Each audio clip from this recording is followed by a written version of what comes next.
Thanks to the support as a channel member, Kyle Mollix. Well, everything was going so well. We were top of the league, unbeaten in months. And then we just got spanked by Ipswich, who were down in the relegation zone. And I don't really know what happened.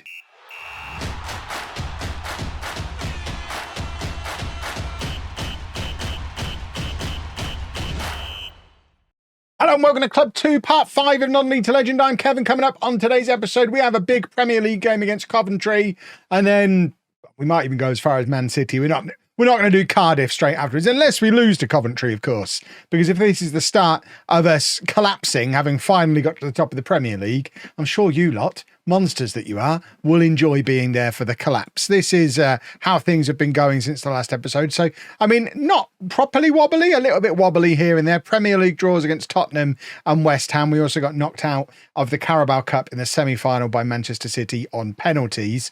But then we got back to winning ways. Beat Chelsea, smashed Brighton 7-1. Brighton, 7th in the league. We stuck 7 goals past them. And then Ipswich, who at the time were in the relegation zone. It was just one of those days. We've all had Football Manager matches like this, I'm sure. It was genuinely inexplicable. But we lost 5-1, despite being equal for XG. I'm very close to dropping Costa off the back of it, but I think he'll stay in for today. But he needs to behave himself. Goodness me. We played Coventry, of course, the former club, who themselves are having a very good season. They could conceivably get into the Champions League for the second year in a row. We haven't even checked on how they got in the Champions League this year. Where are they? They qualified for the knockout rounds and play Arsenal. Okay, so they're done. And they should be focused on that because they play Arsenal in 4 days. This should be our opportunity to beat them. This is the team. It's Costa in goal. A back four of Ayala, Menino, Memishi and Everton Antonio. Mainu at the base of the midfield. Mainu? I can't remember how I'm supposed to say it now. It's Mainu, isn't it? Mainu at the base of the midfield. Sudakov and Ilunga ahead of him. Garnacho on the left. Lacey on the right. Samu up front. And we did sell Gyokeres in the end, by the way, as well. I should probably mention that. We also have sent Nizinho out on loan to Sunderland in the Championship because he got a grumpy on and wanted to leave because he wasn't playing enough football. He's having a nice time in the Championship, as you can see. But we're not fully full strength because we've got a little bit of a sickness bug going around the team at the moment, which is leading to Ilunga stepping back and playing in midfield, which, to be honest, we've promised Samu more football. So it's handy that we've got the flexibility to be able to move players around like that anyway. But no Larson, no Ireland, no Ugarte. So our normal first choice midfielder not there. And obviously we're still missing Gyokeres and Ligt. We need a win today. A win would be very, very handy to just, I mean, we are still top of the league with a game in hand over Arsenal. So it's not disaster zone just yet. If we drop more points here, we do need to start worrying a little bit. And of course, this is another opportunity for us to have a look at Heilbronn, who we signed in the summer just before we left. And I imagine, I mean, the fact that he's still the starting striker now suggests he was probably quite a good signing, because this is a Coventry team who, like I say, they're looking at us today thinking a win for them, and they're right up in the Champions League spots again for the second year in a row. And they've just gone to an utterly hideous back six formation.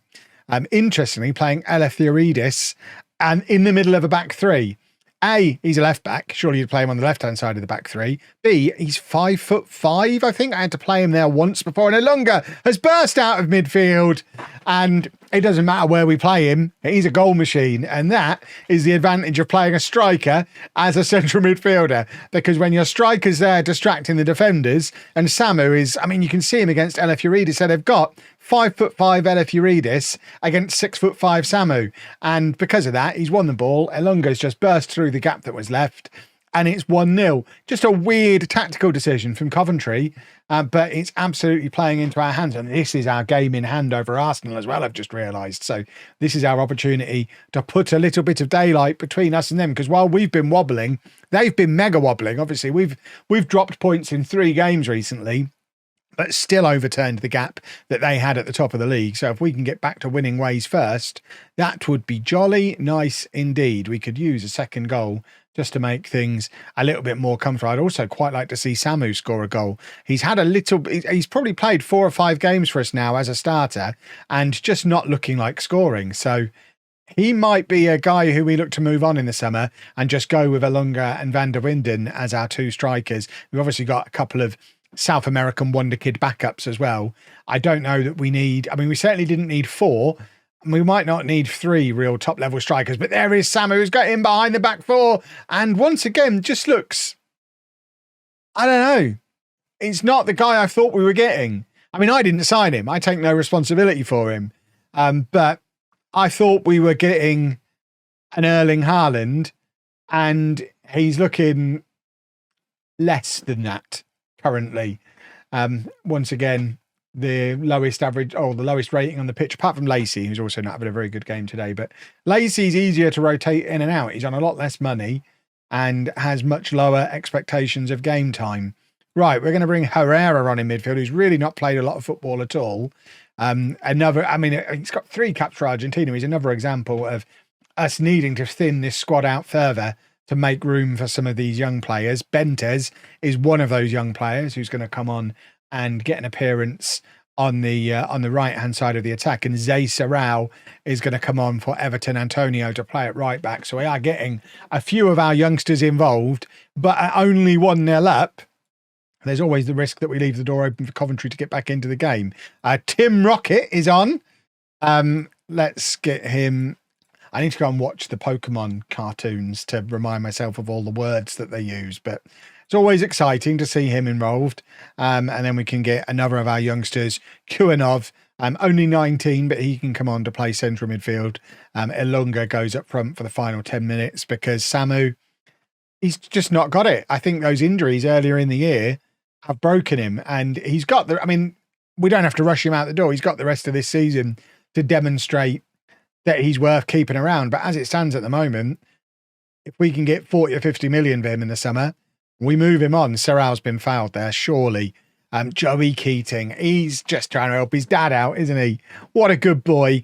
That should be a penalty, and that should be 2-0 and a 4-point lead at the top of the Premier League. Let's just have the referee rubber stamp it, please. Come on, ref. Rubber. The referee's an idiot. We'll take a corner instead then. It's a free kick, not a corner. Bentes plays it in. That's a terrible free kick. He took it quickly, didn't give our players time to line up for it, and then overhit it as well. All in all, not ideal, but we've ground out a 1-0 win. And now we'll go and play a few games off camera and think probably come back for Manchester City in the Premier League, because that's our next big game as far as the title race is concerned. We lost against Cardiff and Newcastle, and we are not scoring goals. We are still top of the league because Arsenal are bottling harder than we are, but the worry is Manchester City are now lurking. They've got 3 games in hand. They're only 4 points behind us, and we play them now, and Erling Haaland is still in spectacular form. So we need a win. We're going with our absolute strongest team, which means no room for Samu, even though we got 2 goals against Stevenage in the FA Cup in midweek. We must win this football match to stay in the title race. It's Costa in goal, a back four of Aketsi, Memishi, Scalvini and Everton Antonio, Ugarte, Larson and Ireland in midfield, Van der Winden and Garnacho out wide, and then Ilunga up front. Everyone who we would want to be available is available. This is 100% our strongest 11, but we're in poor form.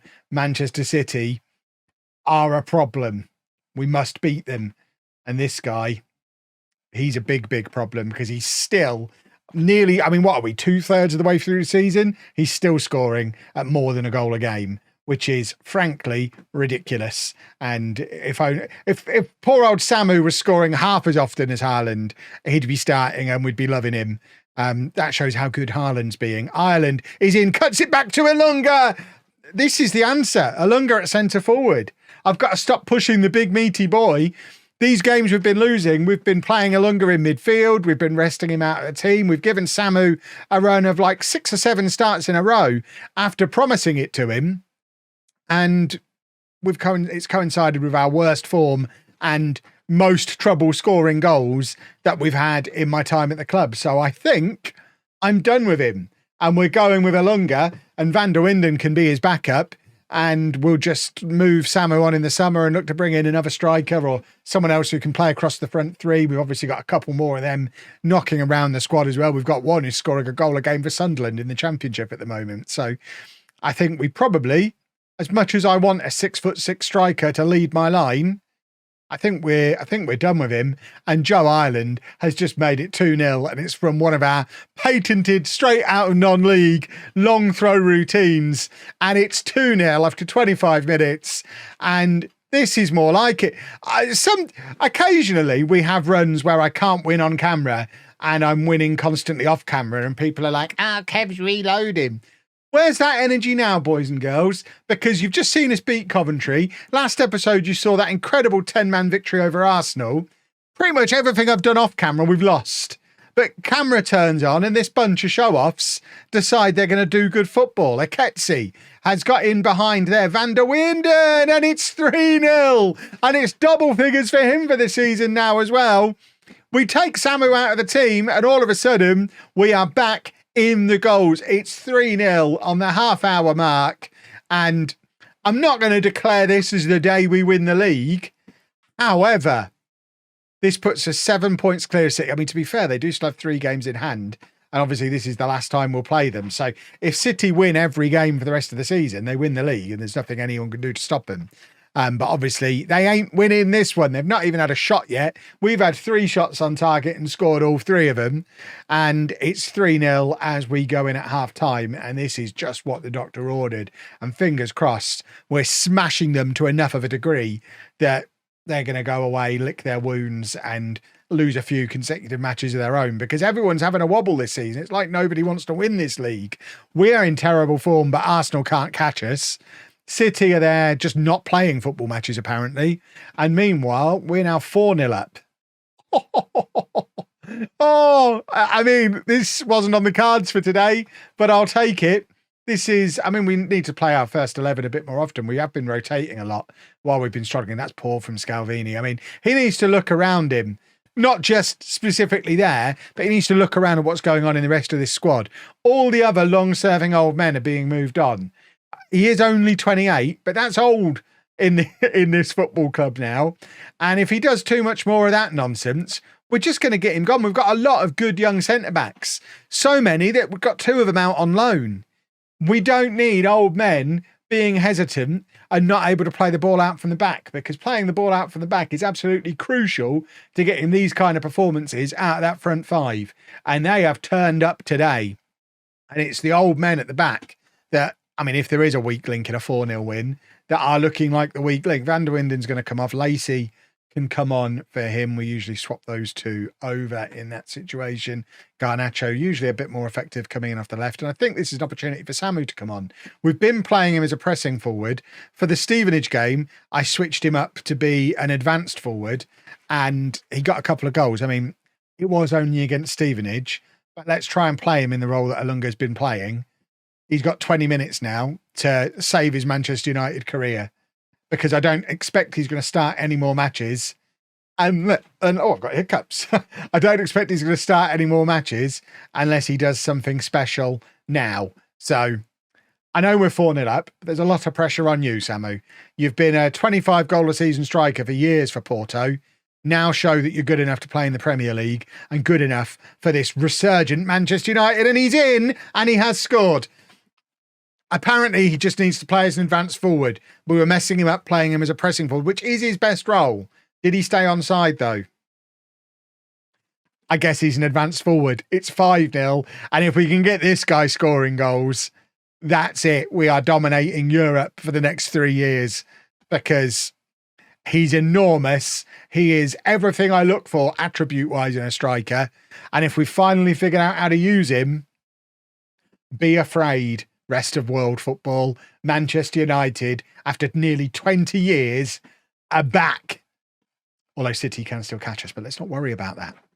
We could also win the Conference League as well. Wouldn't that be an exciting thing? But if you've enjoyed that, please make sure you leave a nice big thumbs up on there for me. Subscribe to the channel for daily Football Manager videos. And thank you very much for watching.